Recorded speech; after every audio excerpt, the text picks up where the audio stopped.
بسم اللہ الرحمن الرحیم۔ السلام علیکم دوستوں، بہنوں، بھائیوں، بزرگوں۔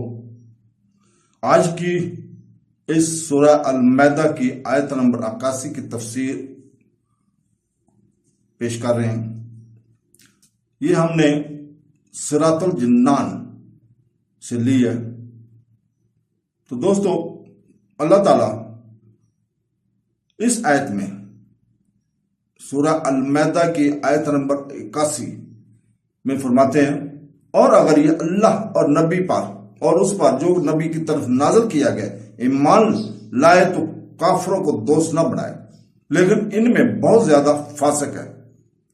کفار اور مشرکین سے دوستی اور محبت کا رشتہ استوار کرنے والے یہودی اگر اللہ تعالیٰ اور اس کے رسول صلی اللہ علیہ وسلم اور اس کے نازل کردہ کتاب قرآن پاک پر صدقے دل اور اخلاص کے ساتھ ایمان لاتے ہوئے تو کسی صورت میں بھی ان کے ساتھ دوستی کا سلسلہ قائم نہ کرتے۔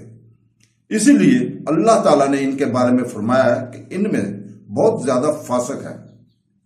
ان آیات کے پس منظر پر غور کیا جائے تو معلوم ہوتا ہے کہ یہودیوں کا اصل مقصود ریاست کی حکمرانی اور منصب کا حصول تھا، اور اس کے لیے انہیں کوئی بھی طریقہ اپنانا پڑ رہا ہے، کسی بھی ذریعے کو اختیار کرنا پڑا وہ کر گزرتے تھے۔ کچھ ایسی ہی صورتحال فی زمانہ ہم مسلمانوں میں عام ہو چکی ہے۔ اپنی کرسی کو بچانے کے چکر میں کفار کے سامنے گھٹنے ٹیکنے اور ایڑیاں گھسیٹتے پھرتے ہیں۔ اللہ تعالیٰ انہیں عقل سلیم عطا فرمائے۔ اللہ تعالیٰ سے دعا ہے کہ ہمیں قرآن اور مجید کو ترجمے اور تفسیر پڑھنے اور اس کو سمجھنے اور اس کے اوپر عمل کرنے کی توفیق عطا فرمائے۔ آمین ثم آمین۔ اللہ حافظ۔